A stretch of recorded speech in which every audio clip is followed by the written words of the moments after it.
नमस्कार प्यारे बच्चों, आप सबको ज्ञान की चिप्स यूट्यूब चैनल पे स्वागत है। आज का टॉपिक है insert and editing block under WordPad. WordPad के अंदर हम लोग इंसर्ट एडिटिंग के बारे में पढ़ाई करेंगे। इंसर्ट के अंदर क्या क्या होता है, क्लियर? चलिए चलते हैं हम लोग सीधा वर्डपैड स्टार्ट करते हैं। विंडो, अपने कीबोर्ड में विंडो आप प्रेस कीजिए और यहां लिखिए वर्डपैड। वर्डपैड लिखा और एंटर मार दीजिए। एंटर मार दिया मैंने, तो यहां देखिए आपको दिखाई दे रहा है। इससे पहले वाले ब्लॉक में मैंने पैराग्राफ के बारे में और फॉन्ट के बारे में पढ़ा चुका हूं। अब मैं आज इंसर्ट और एडिटिंग के बारे में पढ़ाऊंगा मैं। इंसर्ट ब्लॉक में आप देख रहे हैं ये पिक्चर्स। ये पिक्चर क्या होता है? पिक्चर होता है कि हम अपने इस पेज में, जहां पे हम रिज्यूम बनाते हैं, जहां लिखेंगे, इसके पेज कहा जाता है। इस पेज में हम फोटो लेके आएंगे। इसी के द्वारा हम फोटो को ला सकते हैं। आप देखते भी होंगे कि कोई रिज्यूम होता है, जब रिज्यूम बनाया जाता है तो रिज्यूम में फोटो भी लगाया जाता है। तो फोटो भी हम लगाने के लिए हम यहां से लगा सकते हैं, ठीक है? तो सबसे पहले हम पेज में फोटो कैसे लाते हैं वो देखते हैं हम लोग। तो देखिए, आपको फोटो जहां लाना है वहां पे कर्सर को पहले क्लिक कर दीजिए। कहां आपको लाना है, जहां लाना है कर्सर को अपना वहां रखिए। मैंने कहा मुझे यहाँ फोटो चाहिए, तो मैंने यहाँ पे क्लिक किया पहले। फिर मैं पिक्चर्स पे गया और पिक्चर पे क्लिक करूंगा। जब इस पिक्चर पे क्लिक किया तो मुझे इस कंप्यूटर में जो पिक्चर है वही मैं ले पाऊंगा। फिलहाल इस पिक्चर पे मैं क्लिक करता हूं। देखिए मेरे पास यही पिक्चर्स दिखाई दे रहे हैं, जो पिक्चर है मेरे पास। देखता हूं कौन सा पिक्चर है मेरे पास। इसमें तो कुछ है नहीं। इसको देखता हूं क्या है ये है, ये सीनरी आ गया मेरे पास। अब ये सॉरी सीनरी नहीं है, ये कुछ पिक्चर्स है। तो इसको मैं अब छोटा कर लेता हूं। सबसे पहले मैं फोटो पे क्लिक करूंगा। ये हमारा है इमेज जो आया, इस पे अब मैंने क्लिक कर दिया। जैसे ही मैंने क्लिक किया, देखिए चारों तरफ देखिए ये दिखाई दे रहा है, ये एरो, इधर ये दिखाई दे रहा है, यहाँ ये दिखाई दे रहा है, इधर ये। तो चारों साइड में आप देखिए बना हुआ है व्हाइट कलर का डॉट डॉट डॉट बना हुआ है। तो इसी के द्वारा आप पकड़ के छोटा बड़ा कर सकते हैं। मान लीजिए मैं यहाँ पकड़ता हूं और इसको अपने माउस पे लेफ्ट वाली फिंगर को मैं प्रेस करता हूं और प्रेस करके रखूंगा। मैं उसको नीचे टानूंगा। देखिए ये छोटा हो रहा है। बस अब मैं चाहता हूं कि मैं अब यहां से करूं, तो मैं यहां से पकड़ा, फिर से लेफ्ट वाली फिंगर को मैंने अपना प्रेस किया और फिर इसको इस साइड लाया, छोटा किया। देखिए जितना छोटा। फिर ऊपर चाहते हैं तो ये आपकी मर्जी, आप जितना साइज चाहते हैं उतना साइज कर सकते हैं। इसका प्रयोग किया जाता है, जैसा प्रयोग दिखाया मैंने इसका प्रयोग। अब सवाल ये है कि सर मुझे इस फोटो को यहां पे चाहिए, मुझे इस फोटो को। तो मैंने क्या करूंगा, मैं इस फोटो पे आप क्लिक कर दीजिए और कट ये दिखाई दे रहा है, इसे कट कर दीजिए। और आपको जहां फोटो चाहिए पहले कर्सर को वहां ले जाइए। देखिए मैं कीबोर्ड से, माउस से तो नहीं जा रहा है उधर, तो कीबोर्ड से मैं टैब दबा रहा हूं। जहां चाहिए मुझे वहां पे लेके जा रहा हूं। अब मैं पेस्ट कर दूंगा। ये पेस्ट दिखाई दे रहा है, मैंने पेस्ट कर दिया। देखिए फोटो आ गया। अगर मुझे फोटो यहां पे चाहिए, अब यही फोटो यहां नहीं चाहिए, मुझे यहां चाहिए, तो आप पहले फोटो पे क्लिक कर दीजिए। अब कट कीजिए। देखिए ये कट करने, ये पहला तरीका मैंने कट यहां से बताया। दूसरा तरीका होता है माउस इसी पे क्लिक कीजिए और राइट क्लिक कीजिए। अब राइट क्लिक कीजिए, कट हो गया। अब जहां चाहिए वहां पे अपना कर्सर को क्लिक कीजिए। देखिए यहां चाहिए, अगर और नीचे चाहिए तो एंटर मार के नीचे आ सकते हैं। मुझे यहां चाहिए, अब पेस्ट कर दीजिए। पेस्ट आप यहां से भी कर सकते थे, लेकिन मैं वहां से नहीं करूंगा। मैं यहीं पे क्लिक, माउस से राइट क्लिक किया और ये पेस्ट का ऑप्शन आ गया, मैंने पेस्ट कर दिया। क्लियर है? अगर मुझे फोटो यहां चाहिए तो फिर मैंने इसको क्लिक किया, फिर मैंने कट, शॉर्टकट की याद होगा, और नोटपैड पे शॉर्टकट की बताया था। कट का शॉर्टकट की होता है कंट्रोल एक्स। मैंने कीबोर्ड में कंट्रोल एक्स को प्रेस किया। अब देखिए जहां फोटो चाहिए वहां पे क्लिक कर दीजिए। अब कंट्रोल वी, पेस्ट कर दिया मैंने। तो मैंने देखिए कट और पेस्ट का मैंने यहां भी बताया, यहां से भी कर सकते हैं, या इस पे क्लिक करके राइट क्लिक करके भी कर सकते हैं, या शॉर्टकट की का कट के लिए कंट्रोल एक्स होता है और पेस्ट के लिए कंट्रोल वी फॉर वैन होता है। क्लियर हो गया? चलिए वेरी गुड। आप देखते हैं कि अगर इसकी मुझे एक फोटो कॉपी चाहिए, मतलब ये भी यहाँ रहे, मुझे एक और नीचे चाहिए, तो फिर मैं क्या करूंगा, यहाँ पे क्लिक कीजिए और ये दिखाई दे रहा है कॉपी, यहाँ पे कॉपी कर दीजिए और यहाँ पे पहले क्लिक कर लीजिए आप और फिर पेस्ट कर दीजिए। देखिए आ गया। अब दूसरा तरीका बता दें, मान लीजिए मुझे यहाँ फोटो है, मुझे एक और फोटो चाहिए, नीचे चाहिए, नीचे, तो मैं नीचे आऊंगा, एंटर मारते, और यही फोटो मुझे एक और यहाँ चाहिए।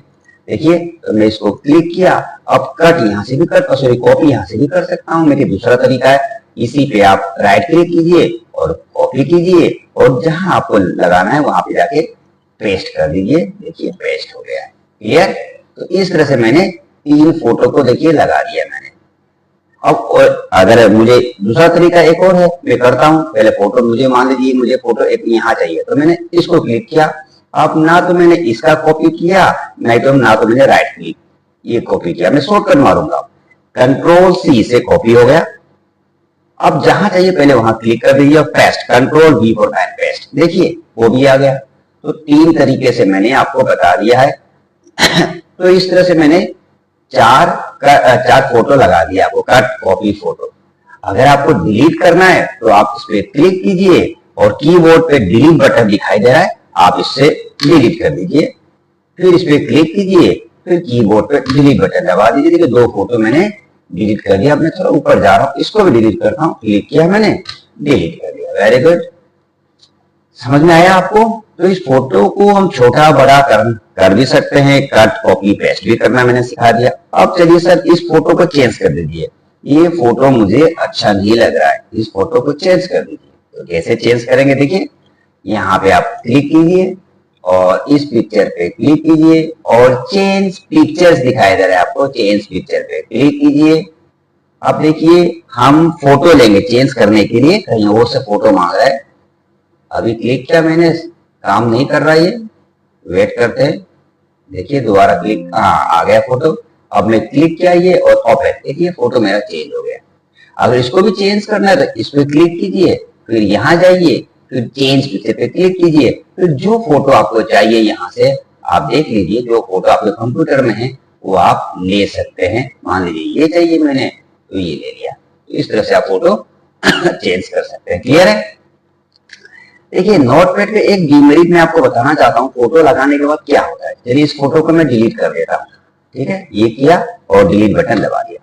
मान लीजिए मैंने लिखा अजय कुमार, AUMR कुमार लिखा, और मैं एड्रेस लिखा इसका block D SECTOR sector 63 Noida, ये एड्रेस लिखा मैंने और यूपी कर दिया। क्लियर है? और इसको मैंने कोमा लगा के लिख दिया है, कोमा लगा दिया, और इसको मैंने थोड़ा सा लाइन स्पेसिंग का प्रयोग कर दे रहा हूँ। चलो लाइन स्पेसिंग का प्रयोग भी नहीं करता हूँ। अगर अब देखिए मुझे यहाँ फोटो लगाना है, इसके सीधा, अगर इसके सीधा फोटो लगाना है तो मैं ऐसे यहाँ जा रहा हूँ, ठीक है, टैब दबा रहा हूँ और यहाँ आ गया। कीबोर्ड में टैब दबाया मैं, दोबारा देखिए यहाँ पे क्लिक किया, टैब का प्रयोग किया, आगे जा रहा हूँ, मुझे फोटो यहाँ लगाना है तो मैंने यहाँ किया। मैंने अब फोटो लगाने की कोशिश करता हूँ, पिक्चर में जाता हूँ, पिक्चर पे क्लिक करता हूँ, फोटो जो पसंद आ रहा है फोटो को मैं क्लिक करता हूँ, ओके करता हूँ। देखिए फोटो में काफी बड़ा दिखाई दे रहा है, लेकिन ये फोटो छोटा करना है मुझे, क्योंकि मुझे पासपोर्ट साइज फोटो की तरह बनाना है। ये देखिए ये यहाँ आ गया है, लेकिन मुझे फोटो यहाँ चाहिए, तो आप इसको क्लिक कीजिए और कट कीजिए और कर्सर को वहां ले जाइए और पेस्ट कर दीजिए। ये देखिए आ गया। अभी भी नहीं आ रहा है, तो एक काम करना पड़ेगा मुझे, दोबारा कट कीजिए, थोड़ा कम लीजिए, कम का मतलब थोड़ा पीछे आ जाइए। अब कम कर क्लिक करके देखिए अब आ गया, क्योंकि यहाँ जगह नहीं हो रहा था इस फोटो को यहाँ एडजस्ट करने के लिए, इसीलिए मैंने इस साइड कम कर दिया। क्लियर है? लेकिन अब डीमेरिट क्या, देखिए ये फोटो जहां पे, ये सीधी लाइन को देखिए, यहाँ पे हम कुछ लिख नहीं पाएंगे। अजय कुमार ऊपर दिखाई दे रहा है और इतना दूर ये दिखाई दे रहा है, क्योंकि ये जो जगह है ये फोटो का जगह पूरा सीधा ले लिया इसने। लेकिन जिसके बाद आप MS ऑफिस पढ़ेंगे, MS ऑफिस में ऐसा कुछ नहीं है। MS ऑफिस में आप यहाँ पर भी कुछ लिख सकते हैं और फोटो भी लगा सकते हैं। तो जैसे यहाँ मैंने फोटो लगाया, लेकिन फोटो के इस लाइन पे मैं कुछ नहीं लिख पाऊंगा क्योंकि ये वर्डपैड है। वर्डपैड की सबसे बड़ी डीमेरिट यही है कि आप जहां फोटो लगाते हो इसके लेफ्ट राइट में आप कुछ नहीं लिख सकते। लेकिन इसके बाद में MS ऑफिस चालू होगा, MS ऑफिस में माइक्रोसॉफ्ट वर्ड पढ़ेंगे तो उसमें ऐसा कुछ नहीं है। क्लियर? ये मैं इसकी डीमेरिट वर्डपैड बता रहा था आपको। चलिए अब इस तरह से क्लियर हो गया पिक्चर्स के बारे में। अब बताने जा रहा हूं मैं डेट एंड टाइम। अगर आपको डेट एंड टाइम चाहिए कहीं भी, तो मान लीजिए आपको रिज्यूम के नीचे में डेट एंड टाइम लिखा जाता है, डेट एंड टाइम टाइम आपने लिखा और यहाँ पे चाहिए तो आप यहाँ क्लिक कर दीजिए और डेट एंड टाइम पे क्लिक कीजिए एक बार। और देखिए बहुत सारे फॉर्मेट दिखाई दे रहे हैं। किसी में दिखाई दे रहा है कि 6 मतलब मंथ पहले हो, फिर तारीख डेट, फिर ये। किसी में दिखाई दे रहा है कि डे मंथ और 24 के 2024 की जगह 24। मतलब अलग अलग फॉर्मेट है। जैसा फॉर्मेट आपको अच्छा लगता है उस पर आप क्लिक कर दीजिए और ओके कर दीजिए। देखिए आ गया। क्लियर है? कोई दिक्कत तो नहीं। इसे कहते हैं हम डेट एंड टाइम लाना। जहां भी आपको चाहिए वहां पे क्लिक करके आप यहाँ जाइए और जैसा भी जो आपको फॉर्मेट अच्छा लगता है वो आप क्लिक कर दीजिए। तो इस तरह से मैंने पिक्चर बता दिया आपको, डेट एंड टाइम बता दिया। क्लियर? अब चलते हैं इंसर्ट ऑब्जेक्ट। इंसर्ट ऑब्जेक्ट क्या होता है? इंसर्ट ऑब्जेक्ट का मतलब होता है कि अपने फाइल में किसी और का फाइल लेके आना। एग्जांपल लेके बताता हूं मैं। देखिए मान लीजिए इसको मैं सेव कर लेता हूं। ये मेरा फाइल है, इसको मैंने सेव किया, सेव एज कर दिया और मैं डेस्कटॉप पे सेव कर देता हूं इसको और इसको राम नाम से सेव करता हूं। राम नाम से सेव किया, सेव। ये देखिए टाइटल बार में राम नाम से दिखाई दे ना। अब मैं किसी और का फाइल मतलब किसका फाइल लाना चाहता हूं, पहले ये मुझे पता होना चाहिए। ठीक है, चलिए कोई बात नहीं, मैं इसी फाइल को लाऊंगा। मैं इस राम नाम का फाइल है मेरा, इसको मैं बंद कर देता हूं। मैं ये डेस्कटॉप पे पड़ा हुआ है और सेव करके चला गया। चलिए मैं नया अब खोलता हूं, नया वर्डपैड को ओपन करता हूं। विंडो R दबाया और वर्डपैड लिखा, वर्डपैड। अब देखिए ये मेरा नया फाइल है, एकदम नया फाइल है। इसपे जो इससे पहले मैंने सीखा उसमें कुछ नहीं है इसके अंदर। लेकिन जो इससे पहले मैंने पिक्चर के बारे में बताया, डेट के बारे में बताया, फोटो लगाया था, वो ऑलरेडी मैंने उस फाइल को राम नाम से सेव कर रखा है। अगर उसको यहाँ लाना है, यहाँ पे इस फाइल को मैं सेव कर देता हूँ। मान लीजिए ये फाइल सीता जी की है, सीता जी के नाम से मैंने सेव कर दिया। और अब राम जी का फाइल को मुझे सीता पे लाना है, यहाँ लाना है। तो क्या करूंगा मैं? इसकी मदद लूंगा। मुझे पता होना चाहिए कि कौन से फाइल को लाना है। राम की फाइल को लाना है। कहां पे रखा हुआ है? डेस्कटॉप पे रखा हुआ है, उससे लाना है। चलिए जहां पे रखना है अपने माउस को पहले वहां पे आप क्लिक कर दीजिए। मुझे यहाँ रखना है तो माउस को यहाँ रख लीजिए, यहाँ पे क्लिक कर दीजिए कर्सर से और उसके बाद इंसर्ट ऑब्जेक्ट पे क्लिक कीजिए और फिर क्रिएट फ्रॉम फाइल इस पे क्लिक कीजिए और ब्राउज पे क्लिक कीजिए। अब ढूंढिए कहां रखा है? डेस्कटॉप पे मैंने रखा है, यहाँ पे डेस्कटॉप दिखाई दे रहा है। और आप ढूंढिए किस नाम से था वो। अब आपका वो राम नाम से मैंने कर रखा है तो आपको ढूंढना पड़ेगा राम का। ये दिखाई दे रहा है राम। इसको मैंने क्लिक किया और ओपन किया।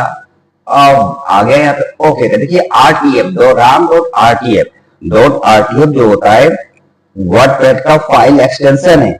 इस .rtf के द्वारा ही हमें पता चलता है कि ये राम नाम का फाइल है, वर्डपैड पे बना हुआ है। क्लियर है? तो .rtf लिखा हुआ है, इसे ओके करते हैं। अब देखिए यहाँ पे उसका फाइल आ जाना चाहिए। ये जब बबलिंग कर रहा है, हाँ वेरी गुड, ये आ गया। देखिए हमने यहाँ पे कुछ नहीं लिखा था, राम का फाइल को यहाँ पे ला दिया मैंने। क्लियर है? इसे कहते हैं इंसर्ट ऑब्जेक्ट। इंसर्ट ऑब्जेक्ट का मतलब होता है दूसरे का फाइल को अपने फाइल में लाना। आपको बस ये पता होना चाहिए कि किस फाइल को लाना है और वो कहाँ पड़ा हुआ है, आप ला सकते हैं। क्लियर हो गया? चलिए अब चालू करते हैं हम लोग एडिटिंग के बारे में। तो मैं इसे क्लोज कर लेता हूँ। इस वर्डपैड को क्लोज करने का तरीका है, आपको पता है, Alt F4 से आप क्लोज कर दीजिए और डॉट सेव कर दीजिए। अब मैं नया खोलने जा रहा हूं। वर्डपैड विंडो R दबाइए और वर्डपैड लिख दीजिए और एंटर मार दीजिए, ये आपका खुल गया। चलिए अब मैं बताने जा रहा हूँ फाइंड रिप्लेस सेलेक्ट ऑल। ये तो आपको नोट पैड से पढ़ाया था, तब भी आपको फाइंड मिला था, रिप्लेस मिला था, सब मिला था, फिर भी मैं सिखाता हूँ। देखिए मान लीजिए आपने लिखा है राम, ज्ञान, सीता, ये लिखा आपने, और फाइंड पे क्लिक करते हैं तो ये हमें पूछेगा कि क्या ढूंढना है तुम्हें। मैंने कहा मुझे GAYN, ज्ञान को ढूंढ के दिखा दो। जैसे ही फाइंड नेक्स्ट किया, देखिए ज्ञान को सेलेक्ट कर लिया। इसे कहा जाता है फाइंड करना। और रिप्लेस करते हैं, रिप्लेस का मतलब होता है कि आपको बदलना है। क्या बदलना है? मैंने कहा मुझे राम को ढूंढो पहले, फाइंड वर्ड मतलब किसको ढूंढो, राम को ढूंढो, और राम के द्वारा मुझे लिख दो गणेश, गणेश लिख दो और रिप्लेस ऑल कर दीजिए। देखिए आपका यहाँ पे गणेश हो गया राम के द्वारा। क्लियर? ये आपको नोट पैड में बताया था, मुझे अभी बताने की जरूरत नहीं है, तभी मैंने बता दिया। और सेलेक्ट ऑल का मतलब है, देखिए पहले सिलेक्शन का मतलब क्या होता है, इसे कहा जाता है सिलेक्शन करना। अगर कोई कहता है कि सीता को सेलेक्ट करो तो आप अपने इसको कहता है सिलेक्शन करना। अगर सबको सिलेक्शन करना है तो यहाँ पे क्लिक कर दीजिए, तो भी आपको सिलेक्शन हो गया। और इसका शॉर्टकट की है कंट्रोल ए, कंट्रोल ए से भी आपका सिलेक्शन हो गया। देखिए ठीक है, याद रखिएगा सेलेक्ट ऑल के लिए शॉर्टकट की है कंट्रोल, कीबोर्ड पे कंट्रोल दबा के रखिए और ए को एक बार प्रेस कर दीजिए। ये क्लियर हो गया ना, इसे सेलेक्ट ऑल कहते हैं। चलिए अब नेक्स्ट लास्ट खत्म होने वाला है व्यू। व्यू वाले मेनू बार, ये मेनू बार, सबको मेनू बार कहते हैं। व्यू वाले मेनू बार में जाते हैं। ठीक है, अब मेनू बार में सबसे पहले है जूम। जूम में देखते हैं, देखिए जूम इन और आउट और 100। इन का मतलब जूम यहाँ भी दिखाई देता है और जूम यहाँ भी दिखाई दे रहा है आपको। क्लियर है ना? तो देखिए जूम इन करेंगे तो क्या होगा, देखिए ये देखिए ये पेज हमारे पास आ रहा है सामने, जैसे माइक्रोस्कोप होता है ना, माइक्रोस्कोप उसी तरह। और आउट करने से पेज पीछे जा रहा है, पेज पीछे जा रहा है देखिए। और ये इन करने से पेज हमारे पास आ रहा है। लेटर्स बड़े नहीं हो रहे हैं, अल्फाबेट बड़े नहीं हो रहे हैं, पेज आगे पीछे हो रहा है। क्लियर है? यहां पर भी आप देख सकते हैं, यहां देखिए 70%, जैसे मैं इन करूंगा 80 हो गया, नीचे देखिएगा 90 हो गया, तो जूम भी बढ़ता जा रहा है। उसी तरह हम कर सकते हैं, हम यहां से भी कर सकते हैं, ये रहा, यहां से भी कीजिए, आप यहां से भी कीजिए, जैसा चाहिए वैसा कीजिए। लेकिन ये हमेशा हम लोगों को 100% पे रखना चाहिए। 100% जो होता है नॉर्मली हमेशा 100% पे रहता है। क्लियर हो गया? चलिए अब देखते हैं शो एंड हाइड। शो मतलब देखना, दिखाना, हाइड मतलब छिप जाना। अब देखिए ये रूलर, आपको मैंने पहले ही बताया था कि यहां से लेके यहां तक ये रूलर है हमारा, इसको रूलर कहा जाता है। यहाँ पे क्लिक बना हुआ है इसीलिए ये रूलर दिखाई दे रहा है मुझे। क्लियर है? अगर मैं यहां से क्लिक को हटा देता हूं तो देखिए रूलर हमें नहीं दिखाई देगा। जब भी रूलर नहीं दिखाई दे तो व्यू वाले मेनू बार में जाइए और इस रूलर पे क्लिक कर दीजिए, देखिए आपको दिखाई देगा। क्लियर है? दूसरा है हमारा स्टेटस बार। स्टेटस बार पे देखिए क्लिक बना हुआ है, आपको पहले भी मैंने बताया था कि जहां पे जूम दिखाई दे रहा है इसी को स्टेटस बार कहा जाता है। कोई दिक्कत तो नहीं है? अगर यहाँ पे क्लिक बना हुआ है इसीलिए दिखाई दे रहा है। अगर मैं इस क्लिक को यहाँ से हटा देता हूं तो देखिए स्टेटस बार नहीं दिखाई दे रहा है। क्लियर है? तो मैं स्टेटस बार पे क्लिक कर दे रहा हूं ताकि ये दिखाई दे। दूसरा है वर्ड व्रैप। वर्ड व्रैप में देखिए यहाँ पे अगर हम क्लिक करते हैं तो देखिए यहाँ पे क्लिक बना, यहाँ पे 3 चीजें दिखाएगा, एक नो ग्रैप, एक ग्रैप टू विंडो, एक ग्रैप टू रूलर। हमेशा हम लोगों को ग्रैप टू रूलर पे रखना है। ग्रैप टू रूलर पे रखने क्या होगा, हमें लेफ्ट मार्जिन भी दिखाई, इसे लेफ्ट मार्जिन कहते हैं, इसे राइट मार्जिन। मतलब इस तरफ आपके पापा जी खड़े हैं और इधर आपकी मम्मी खड़ी है। अगर आप कुछ भी लिखेंगे तो आप यहीं से लिख पाएंगे और उधर मम्मी खड़ी है आगे भी लिख पाएंगे, वापस आ जाओगे आप। इधर पापा जी हैं, लेफ्ट वाले में पापा जी हैं और राइट वाले में मम्मी है। तो इसीलिए हमेशा हमें ग्रैप टू रूलर पे इसलिए रखना है क्योंकि हमें ये रूलर पूरा दिखाई दे, ताकि कोई तो हो हमें जो आगे नहीं जाना है, इधर राइट की तरफ नहीं जाना है और यहाँ लेफ्ट की तरफ नहीं आ पाएंगे हम। इसी को ग्रैप टू रूलर कहा जाता है। अगर हम नो ग्रैप करेंगे तो हमें रूलर देखो दिखाई देगा मगर वन साइडेड, मतलब यहां से देखिए कोई रोकने वाला नहीं, जहां चाहे हम जा सकते हैं। ठीक है, हम लवारी से हम जहां चाहे वहां जा सकते हैं। अगर हम रूलर पे रखते हैं तो हमें रोकने वाला तो कोई ना कोई है, यहाँ पे हमें रोक सकता है। तो एक लेफ्ट मार्जिन एक राइट मार्जिन होना जरूरी है, इसीलिए हमेशा हमें व्रैप टू रूलर रखा जाएगा ताकि हम जो भी यहाँ पे रिज्यूम बनाएंगे वो अच्छा दिखाई दे।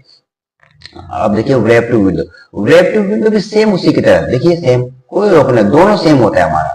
व्रैप टू आपका व्रैप ये नो व्रैप और व्रैप टू दोनों सेम होता है, कोई हमें रोक नहीं सकता है। हम आगे यहाँ से जहां लिखते लिखते चले जाए, सारा लिखते लिखते चले जाए, अपने गांव घूम के आ जाए, कोई हमें रोकने वाला नहीं होता है। इसीलिए हमेशा व्रैप टू रूलर पे रखिए। व्रैप टू रूलर पे क्या होता है, लेफ्ट साइड पापा जी खड़े हैं, राइट साइड मम्मी खड़ी है, हम ये इस जगह से पीछे नहीं आ सकते, यहाँ से हम आगे नहीं जा सकते। क्लियर है, इसी के अंदर हमें रिज्यूम बनाना है, इसे कहा जाता है व्रैप टू रूलर पे रखना है हमेशा। चलिए, आप मेजरमेंट यूनिट क्या होता है, सबसे पहले हमें समझना पड़ता है मेजरमेंट यूनिट्स होता क्या है। मेजरमेंट यूनिट्स का मतलब होता है जैसे हम किसी चीज को नापते हैं, अगर हमें ऑयल को हमें मेजर करना है तो लीटर पे करते हैं, राइस पोटैटो करना है तो हम केजी पे करते हैं, अगर हमें कपड़े करना है तो मीटर में करते हैं। अगर इसी तरह से कोई भी चीजों को नापने के लिए हमें मेजरमेंट यूनिट की जरूरत पड़ती है। तो ये जो हमारा रूलर है इसको क्या से नापा जाएगा, इसको नापा जाएगा या तो सेंटीमीटर से या तो इंच। इंच पे क्लिक बना हुआ है, इसका मतलब ये इंच पे लिखा हुआ है, मतलब यहाँ से ये 1 inch 2 inch 3 inch 4 inch 5 inch है। अगर मैं यहाँ पे सेंटीमीटर पे रखता हूं तो ये 1 centimetre 2 centimetre 3 centimetre 4 centimetre. Clear है। और ये जो है हमारा पॉइंट्स और पिक्चर्स हम इंडियन वाले से यूज नहीं करते, खासकर जापान इसका यूज करता है, उसको ऐसे दिखाई देता है, उनका वहां पे ऐसा कैलकुलेशन मेजरमेंट यूज होती है। हम इंडियन वाले इंच का प्रयोग करते हैं या सेंटीमीटर का प्रयोग करते हैं, तो किसी पे भी आप क्लिक करके रखिए। क्लियर है। इस तरह से मैंने होम और व्यू सब खत्म करा दिया आपका, और आज का टॉपिक था इंसर्ट, एडिटिंग और व्यू के अंदर भी मैंने जूम वाले block, show and hide block और सेटिंग मैंने बता दिया आपको। तो अगर आपको ये ब्लॉक अच्छा लग रहा है, ये ब्लॉग आपको अच्छा लगा तो इसे जरूर लाइक कीजिएगा, ठीक है। तो हम इसके बाद से हम कोशिश करेंगे कि माइक्रोसॉफ्ट ऑफिस के अंदर माइक्रोसॉफ्ट वर्ड के बारे में पढ़ाएं। माइक्रोसॉफ्ट वर्ड में भी हम डिटेल धीरे धीरे एक स्टेप पकड़ के चलेंगे। तो आपको बस ये पता होना चाहिए कि टाइटल बार किसे कहते हैं, ब्लॉक किसे कहते हैं, और आपका मेनू बार क्या होता है, रिबन क्या होता है, इस बारे में आप ध्यान रखिए, ठीक है। बहुत बहुत धन्यवाद आप लोगों का।